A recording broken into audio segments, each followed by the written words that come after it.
नमस्कार, मैं हूं संजय शर्मा। आप देख रहे हैं 4 PM न्यूज नेटवर्क। पहली बार अर्नब गोस्वामी को पता चला है कि कांग्रेस के खिलाफ दुष्प्रचार करने में फालतू फालतू की बातें, झूठी झूठी बातें प्रचारित करने का अंजाम क्या होता है।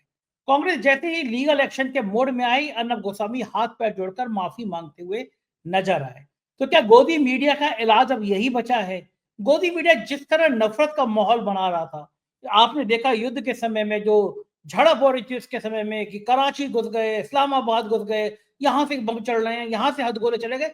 इतनी झूठी झूठी खबरें, कोई पाकिस्तान के थल सेनाध्यक्ष को गिरफ्तार करा दे रहा था। हमारा मानना ये है, ये कहना है कि युद्ध के समय, झड़प के समय आपको एक अतिरेक माहौल नहीं बचा बनाना चाहिए। देश की मीडिया को इससे बचना चाहिए, लेकिन गोदी मीडिया को भला कौन समझाए। उधर अमित मालवीय, बीजेपी के आईटी सेल के प्रमुख, जो अपनी झूठी कार्रवाई करने के लिए मशहूर हैं, उन्होंने राहुल गांधी का चेहरा आधा और थल सेना अध्यक्ष पाकिस्तान के सेना अध्यक्ष का चेहरा आधा लगा के एक मीम बना दिया और कह दिया कि राहुल गांधी के चेहरे में तो उनका चेहरा नजर आता है। लेकिन अब वो कांग्रेस नहीं रही पहले वाली। उन्होंने तार से मोदी जी का नवाज शरीफ के संग चेहरा जोड़ दिया, आडवाणी जी का जिन्ना के बाजार के पास जाते हुए देख दिया और कहा कि भैया, ये जो बिरयानी खाने गए थे प्रधानमंत्री जी, उसका मतलब क्या है, उसका हल क्या है। और नवाज शरीफ के साथ मोदी जी के रिश्तों की लाइन लगा दी। इन तमाम मुद्दों पे अभय द्विवेदी जी से मैंने बातचीत की है। बहुत शानदार बातचीत है। मुझे आपसे यकीन है, बिल्कुल पूरी तरह से यकीन है कि आपको ये बातचीत पसंद आएगी। चैनल को सब्सक्राइब करिए, ज्वाइन करिए। चलते हैं अभय द्विवेदी के पास। 4 PM न्यूज नेटवर्क में स्वागत है अभय द्विवेदी आपका। बड़ा चर्चित चैनल है अर्नब गोस्वामी का रिपब्लिक टीवी।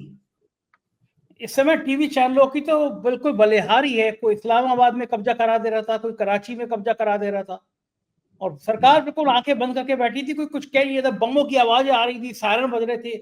हम घुस गए कराची में, कोई कर्नल चिल्ला रहा है कि अब 10 बम डाल दो, कराची तबाह कर दो। अर्नब गोस्वामी ने मैं के चैनल रिपब्लिक टीवी ने इसी बीच में टर्की में कांग्रेस की बिल्डिंग दिखा दी कि साहब ये कांग्रेस की बिल्डिंग है, और दे दनादन कांग्रेस पे दुष्प्रचार के आरोप लगाते चले गए। ये कोई नई बात नहीं है। मैं देखता हूँ कि कई गोदी मीडिया के चैनल इस तरह कांग्रेस पे एक के बाद एक आरोप लगाते हैं। कांग्रेस कहती भी है गलत है, लेकिन कोई सुनता नहीं है।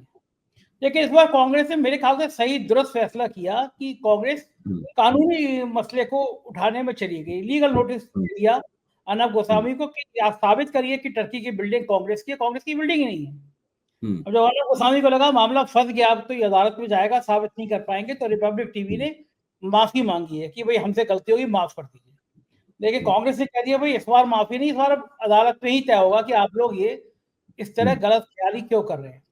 मेरा बड़ा सवाल यह है कि टीवी चैनल जानबूझ के कांग्रेस के या विपक्षी दलों के खिलाफ इस तरह का प्रचार करते हैं, और फिर जब कांग्रेस ने आज पहली बार कानूनी कार्रवाई करी है, तो क्या अब ये रास्ते खुलेंगे कि इस तरह कोई गलत खबर दिखाएगा तो कांग्रेस अदालत के पास जाएगी, कार्रवाई करने की मांग करेगी? और क्या ये चलन ठीक है? मोदी मीडिया क्या इससे सबक सीख पाएगी कुछ या नहीं सीखेगी? संजय जी, आपका सवाल मासूमियत से भरा हुआ है।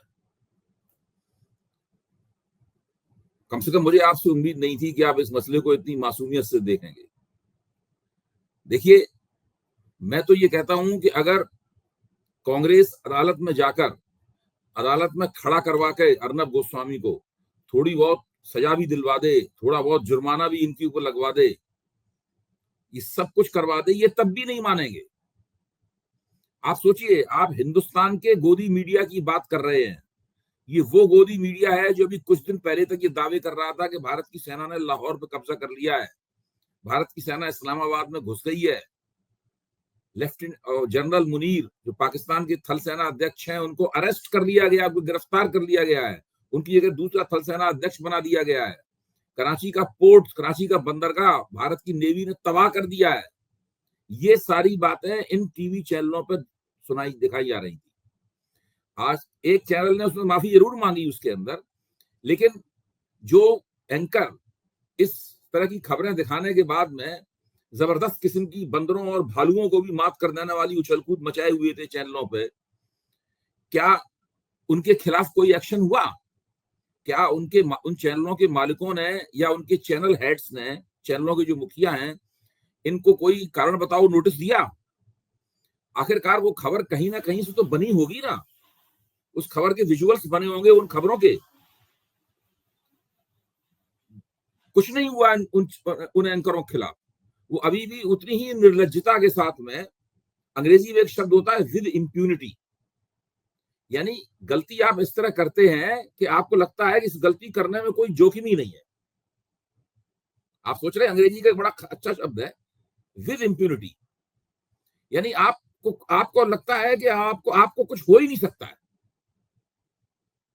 कोई नुकसान ही नहीं होगा। आप कितना भी झूठ बोलते रहें, कितना भी आप हवाबाजी करते रहें, कितना भी आप तथ्यों की जो पारदर्शिता है उसका उल्लंघन करते रहें, आप कुछ भी करते रहें, आपके ऊपर कुछ नहीं होगा। और वही हो रहा है हिंदुस्तान में मीडिया में। जो इस बार हुआ है, जो भारत और पाकिस्तान के बीच में जो फौजी संघर्ष हुआ, उसमें जो हुआ है वो तो अभूतपूर्व है दुनिया की मीडिया के इतिहास में। इसको मैं तो आप कहता हूं, ऐसा कभी घटित होगा ये मैंने कल्पना में भी नहीं सोचा था। अब इसको गोदी मीडिया कहना भी ठीक नहीं है, कुछ और इसके लिए शब्द निकालने पड़ेंगे। ये शब्द भी हल्का हो गया है, गोदी मीडिया। ये कुछ और ही मामला है, किसी और जगह पहुंच गए हैं ये लोग।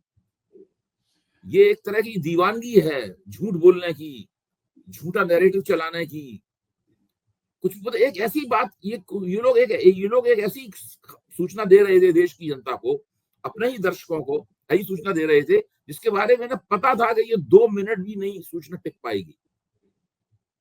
उसके बावजूद ये कर रहे थे, और जिन्होंने ये किया उसको कोई सजा नहीं दी गई, कोई कटघरा उनके लिए बना नहीं है, कोई अदालत उनके लिए बनी नहीं है, कोई कारण बताओ नोटिस उनके लिए बना नहीं है, कोई बर्खास्तगी, कोई मुअत्तली उनके लिए बनी नहीं है। वो अभी भी टीवी की दुनिया के वरिष्ठ पत्रकार हैं और दिन रात प्रोग्राम पे प्रोग्राम दे रहे हैं। आप इससे अंदाज लगाइए कि आप किस प्रकार के लोगों के बारे में कह रहे हैं कि क्या इनका किरदार बदलेगा या कभी कुछ अपनी ही बातों के ऊपर ये दोबारा सोचेंगे। ये सब कुछ नहीं होने वाला है। अच्छा, इनका इलाज क्या है? जब तक संजय जी, जब तक इस देश में सत्ता परिवर्तन नहीं होगा, तब तक टीवी चैनलों का ये किरदार इसी तरह का बना रहेगा। और हमें उम्मीद नहीं थी कि ये इस स्तर तक पहुंच जाएंगे। हमें ये भी उम्मीद नहीं है कि आगे जाकर इस स्तर को भी कभी ये लांघेंगे। तब ये कौन सी खबर देंगे, वो खबर उनके कितने सेकंड टिकेगी, क्या होगा, मैं कुछ नहीं कह सकता। मेरा तो दिमाग घूम गया है सोच के। अरे, इसका कोई इलाज है क्या? विपक्ष के लोग इन चैनलों पर जाना बंद कर दें? पहले भी कई बार कांग्रेस ने इसका बायकॉट किया था ना, एक बार कांग्रेस ने बायकॉट किया था, लेकिन वो चला नहीं बायकॉट।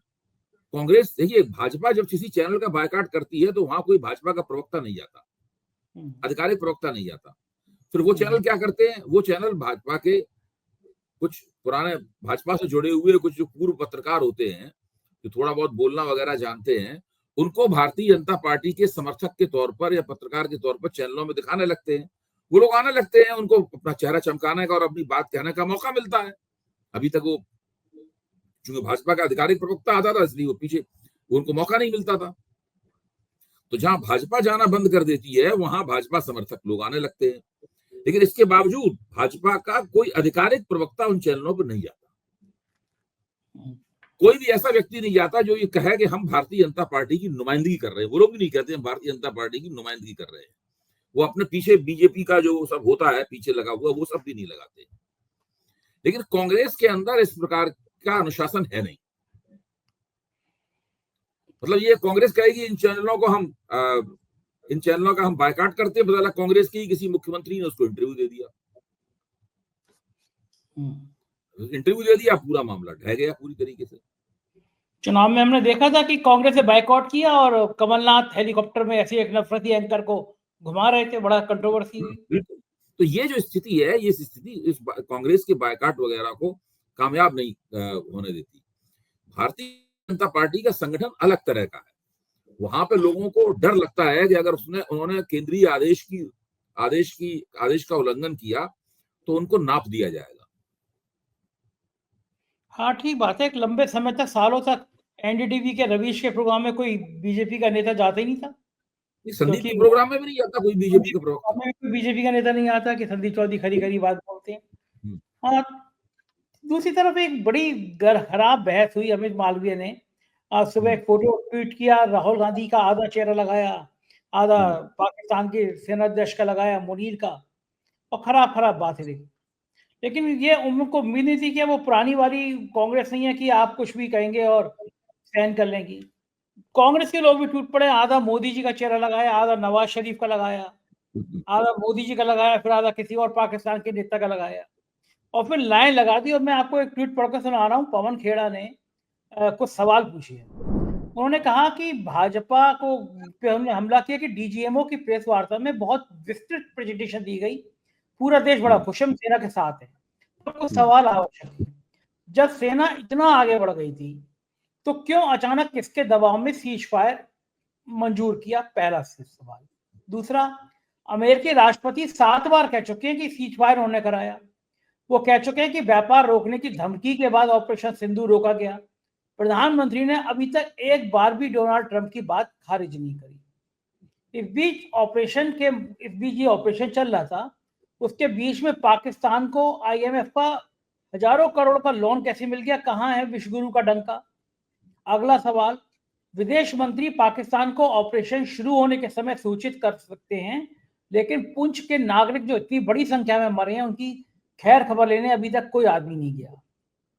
और उन्होंने अगला सवाल पूछा है कि विदेश मंत्री द्वारा पाकिस्तान को दी गई जानकारी के आधार पर कितने आतंकी बच के भाग गए और भारत के हितों को क्या नुकसान हुआ? और मल्लिकार्जुन खड़गे ने इसको कहा है कि ये छोटी सी जंग थी।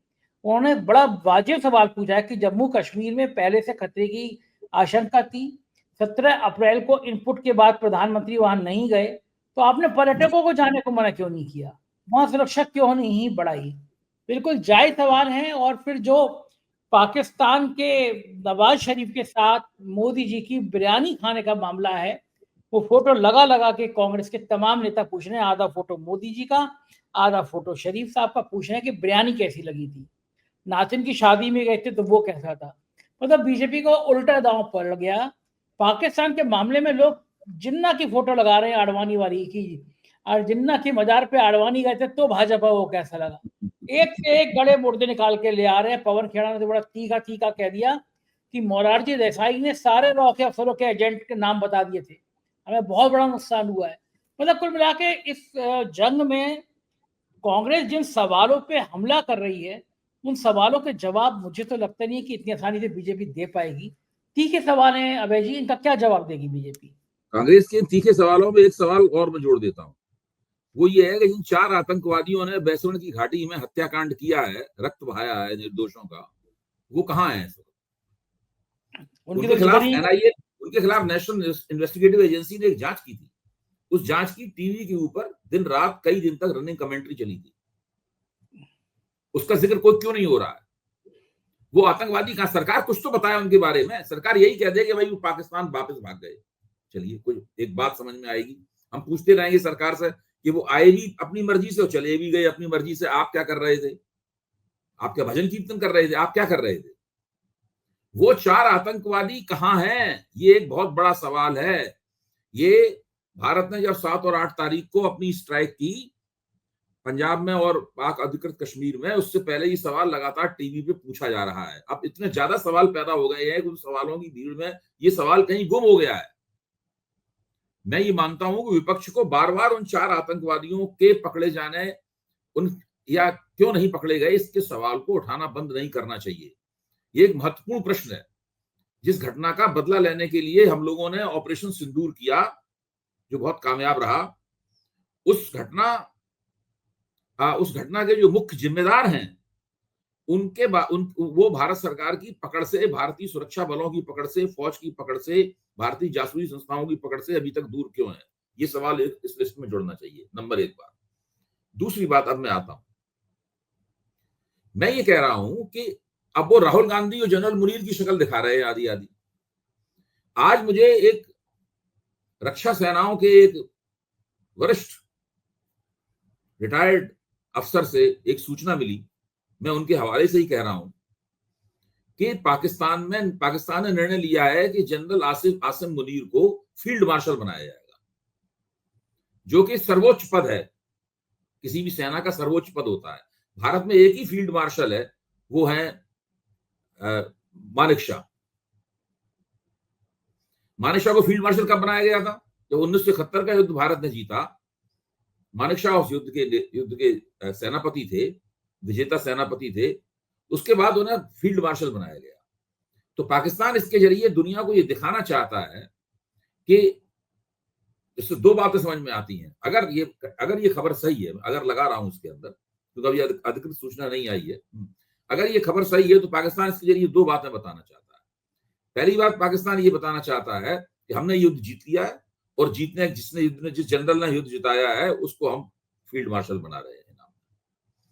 दूसरी बात, ये खबर बताती है कि आसिम मुनीर का पाकिस्तान की सियासत पर कितना दबदबा है, और वो दबदबा लगातार पहले के मुकाबले बढ़ गया है। अच्छा, तो एक तरफ तो चूंकि पाकिस्तान में तानाशाही है, कोई लोकतंत्र तो है नहीं, तो वहां पे क्या है कि वहां पे कोई सवाल पूछने वाला मीडिया भी नहीं है। वहां पर किसी की हिम्मत नहीं है। जैसे हम लोग सवाल पूछते हैं भारत में, क्योंकि भारत में लोकतंत्र है तो हम लोग सवाल पूछ सकते हैं। पाकिस्तान में ऐसा कुछ है नहीं। तो पाकिस्तानी अपने कह सकते हैं कि हमने युद्ध जीत लिया और हमने आसिम मुनीर को फील्ड मार्शल बना दिया, ये वो फलाना ढिकाना, तरह तरह की डींगे मार सकते हैं। भारत की स्थिति यह है कि भारत के अंदर बहस चल रही है, जो कि एक लोकतांत्रिक देश में चलनी चाहिए। ये कोई अपने आप में कोई बुरी बात नहीं है। और उस बहस के कारण हुआ ये है, ये सब जो कांग्रेस ने सवाल पूछे हैं, मैं जो सवाल उसमें जोड़ रहा हूं, और जो तमाम बातें हो रही हैं, ये सब जो मीम बन रहे हैं कांग्रेस की तरफ से, बीजेपी की तरफ से, मैं ये मानता हूं कि ये लोकतांत्रिक बहस के एक हिस्से हैं। कुछ हिस्से अप्रिय हैं, कुछ हिस्से अप्रिय नहीं है। ये केवल है, कुछ हिस्से ऐसे कुछ नहीं होना चाहिए था, कुछ हिस्से ऐसे भी है इन सवालों को होना चाहिए। तो ये तमाम स्थिति ये बताती है, इससे मुझे एक संदेश मिलता है कि बालाकोट स्ट्राइक से जो सीधे सीधे भारतीय जनता पार्टी को राजनीतिक लाभ प्राप्त हुआ था, वो लाभ ऑपरेशन सिंदूर से नहीं प्राप्त होने जा रहा है। बावजूद इसके ऑपरेशन सिंदूर और बालाकोट स्ट्राइक के आकार में जमीन आसमान का फर्क है। बालाकोट स्ट्राइक तो केवल एक घटना थी, ऑपरेशन सिंदूर तो एक तरह से फुल स्केल वार में बदलते बदलते रह गया। फुल स्केल वॉर में बदलते बदलते रह गया ऑपरेशन सिंदूर। ये बहुत बड़ी घटना है। ये कारगिल युद्ध के बाद में होने वाली सबसे बड़ी फौजी घटना है। लेकिन इसका कोई भी लाभ जो है वो इस सरकार को मिलने नहीं जा रहा, क्योंकि लोगों को, कल मैंने चर्चा की थी आपके साथ, दो सवाल लोगों के दिमाग में है, बार बार उन बातों को दोहराया जाना चाहिए। पहला वही सवाल है, इसका भी आपने जिक्र किया, कि जब भारत बैलिस्टिक मिसाइल से पाकिस्तान के हवाई ठिकानों के ऊपर दबादब हमले कर रहा था और उनको हवाई ठिकानों को तबाह और बर्बाद कर रहा था, उस वक्त भारत ने अपना हाथ क्यों खींच लिया और संघर्ष विराम को भारत क्यों मान गया? दूसरा सवाल यह है कि संघर्ष विराम की घोषणा डोनाल्ड ट्रंप ने पहले क्यों की? इसमें इस लोचे इसकी सफाई कौन देगा? देखिए, जो विदेश सचिव विक्रम मिस्री हैं, वो संसदीय समिति के सामने ये बात कह सकते हैं। उन्होंने रिपोर्ट दे दी, अपनी ब्रीफिंग कर दी, लेकिन देश की जनता के सामने तो ब्रीफिंग नहीं हुई कोई। जो बात कही जा रही है, अगर मोदी जी मंच पे आए सार्वजनिक रूप से और कहेंगे डोनाल्ड ट्रंप जो कह रहे हैं वो गलत कह रहे हैं, ट्रंप हमारे दोस्त हैं, लेकिन इस बात में ट्रंप की जो गलती है उसको मैं सबके सामने स्पष्ट करना चाहता हूं। ट्रंप की इस संघर्ष विराम में कोई भूमिका नहीं है। ट्रंप ने हमें कोई धमकी नहीं दी, ट्रंप का हमारे पास कोई फोन नहीं आया, अमेरिका के विदेश मंत्री रूबियो का हमारे पास कोई फोन नहीं आया, अमेरिका के उपराष्ट्रपति का कोई फोन नहीं भारत आया, कुछ नहीं, कोई इनकी कोई भूमिका नहीं है। सऊदी अरब की कोई भूमिका नहीं है। कहे ना मोदी जी मंच पे आ गए, अगर मोदी जी मंच पे आ कहेंगे तो लोगों के दिमाग से ये सवाल हट जाएगा। तब तक ये सवाल नहीं हटेगा जब तक कि ये बात नहीं कही जाएगी। ये कोई विदेश मंत्रालय की ब्रीफिंग से हटने वाला सवाल नहीं है ये। ठीक बात है। दूसरी बात यह कि आपने यहाँ पे सेना की ब्रीफिंग में पूछा गया कि हमारे जहाज को नुकसान हुआ, तो सेना के अफसरों ने बड़ा अच्छे तरीके से कह दिया हमारे सभी पायलट सुरक्षित हैं, जहाज के बारे में बात नहीं करी। राहुल गांधी ने पूछा कि क्या हमारे कुछ जहाजों को नुकसान हुआ, नेता प्रतिपक्ष है, पूछने का राइट है, नहीं बताया। लेकिन अब ये जो सांसद विदेश आ रहे हैं, क्या वहां की मीडिया गोदी मीडिया की तरह जो सवाल नहीं करेगी? अगर वो पूछेगी भाई आपके जहाजों को नुकसान हुआ नहीं हुआ, राफेल के क्या हाल चाल है, तो क्या जवाब देंगे सांसद कि हमें कुछ नहीं पता? क्या बताएंगे? मुझे लगता है ये जो टीमें जा रही हैं, इसमें विपक्ष के सांसद भी शामिल हैं, उसमें कुछ विपक्ष की सांसदों को, उन टीमों को नेता भी बनाया गया है। ये विदेश मंत्रालय से ये लोग ब्रीफिंग लेके जाएंगे कि नहीं बोलना है कुछ भी।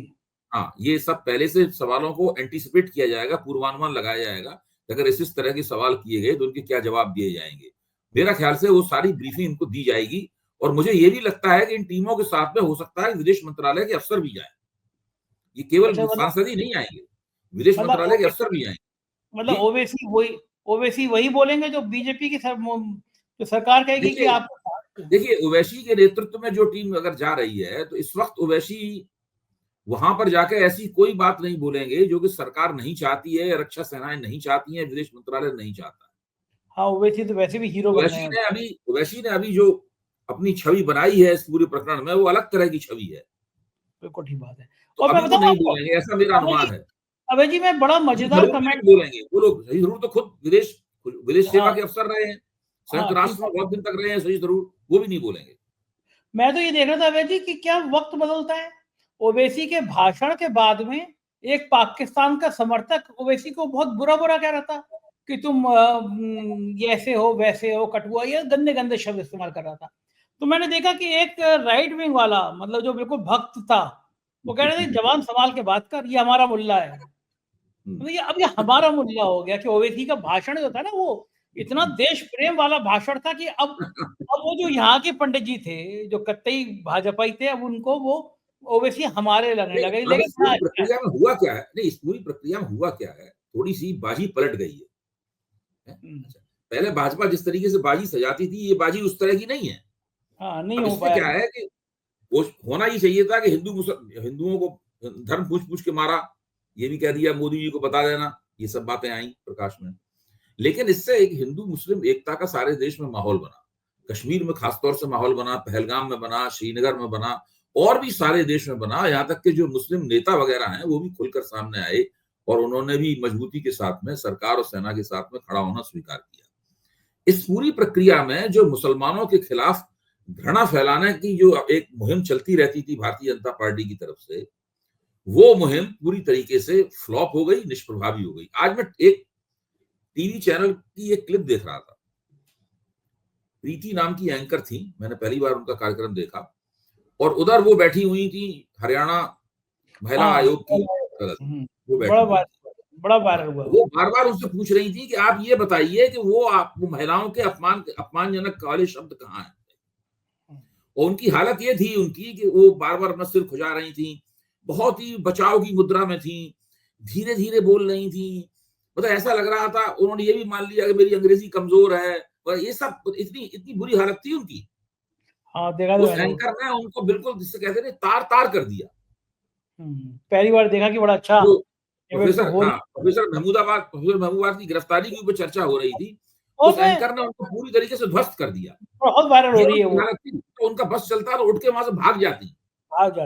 और मैं ये कह रहा हूँ कि आज न्यूयॉर्क टाइम्स में कल छपी है खबर, प्रोफेसर अली महमूदाबाद का फोटो छपा है और लिखा है उसमें विस्तार के साथ। तो ये जो विदेशी सांसद विदेश में जाएंगे हमारे सांसद, तो इनसे नहीं पूछा जाएगा कि एक प्रोफेसर अगर दो लाइन लिख दे रहा है तो केवल वो मुसलमान इसलिए आप उसको अरेस्ट करा दे रहे हैं। इसमें सवाल तो बहुतेरे हैं, और सवाल ऐसे हैं इनका जवाब देना बहुत मुश्किल है, लेकिन जवाब देने की एक कला ऐसी होती है, इसके अंदर आप पतली गली से निकल जाते हैं। इस बीच में सुप्रीम कोर्ट का भी फैसला आ जाएगा, तमाम तरह तरह की बातें करके उसी पतली गली से निकला जाएगा। देखिए, भारतीय जनता पार्टी के भीतर जो दूसरी और तीसरी कतारों के नेता हैं, एक तो शीर्ष कतारों के नेता, वो तो अलग बात, दूसरी और तीसरी कतारों के नेता हैं, उनको न किसी किस्म का ज्ञान है, न किसी किस्म की उनके पास बुद्धि है, न किसी तरह से भाषा पे अधिकार है, और न ही जो सामान्य राजनीतिक शिष्टता होती है उसका वो पालन करते हैं। अब ये दिल्ली की मुख्यमंत्री हैं रेखा जी, वो अभी एक इंटरव्यू में उन्होंने अखिलेश यादव को टूटी चोर कहा। हाँ, सही बात है। अब आप देखिए ना, ये इस तरह के लोग हैं, उनको क्या कहने की जरूरत थी। जब वो तरह तरह की रीलें बनाती थी, अब उस माहौल से निकल ही नहीं पा रही। हाँ, माइंडसेट अभी वही है। वो वहीं फंसा हुआ है, सारा मामला वहीं फंसा हुआ है, ये हालत है लोगों की। अच्छा, अब बोल देते हैं, अब वो विजय शाह बोल गया, बोलने के बाद बुरी तरह फंसा हुआ है बीजेपी। आदिवासी वोट खोना नहीं चाहती, वो गौंड आदिवासी देता है, तो उसकी वजह से वो उसको कुछ कहा भी नहीं जा रहा, उससे बीजेपी की भी बदनामी हो रही है, चुप मुंह में दही जमाए सब लोग बैठे हुए हैं, सुप्रीम ना कोर्ट ने उगला जा रहा है ना उगला जा रहा है, कुछ हो ही नहीं रहा है, मामला इसी तरह से फंसा हुआ है। कोर्ट के ऊपर ठीकरा फोड़ दिया है कि वो जो कह देंगे फैसला कर देंगे वो हम करेंगे।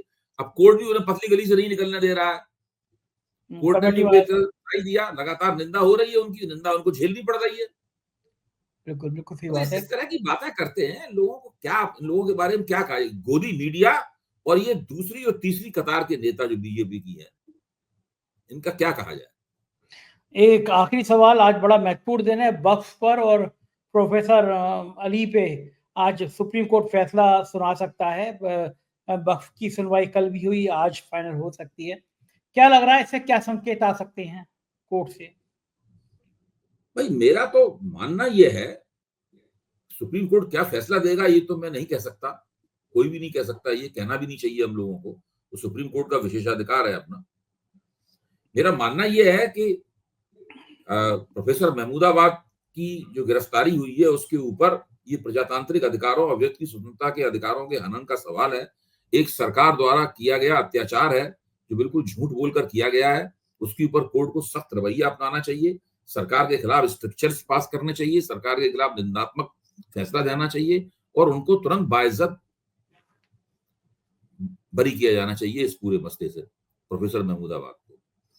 जहां तक वक्फ का सवाल है, वक्फ का मेरा तो मानना यह है, मेरी निजी राय अपनी ये, जितना मैं पढ़ के समझ पाया हूं, पहले हम लोग कई बार 4 PM पर चर्चा कर चुके हैं कि वक्फ का जो कानून सरकार ने बनाया था वो कानून कॉन्स्टिट्यूशनल स्क्रूटनी, संविधान की कसौटी पर खरा नहीं उतर सकता और कोर्ट का फैसला उसी के मुताबिक आएगा। जब भी आए, कल वो आज आए या कल आए, जब भी आए वो तभी होगा। तो बहुत बहुत शुक्रिया अभय जी, आपने इतना समय दिया, थैंक यू सर। ये थे अभय द्विवेदी जी, और मुझे यकीन है आपको ये बातचीत पसंद आई होगी, आपका प्यार भरा कमेंट मुझे मिलेगा तो मैं आभारी होऊंगा। शुक्रिया, थैंक यू।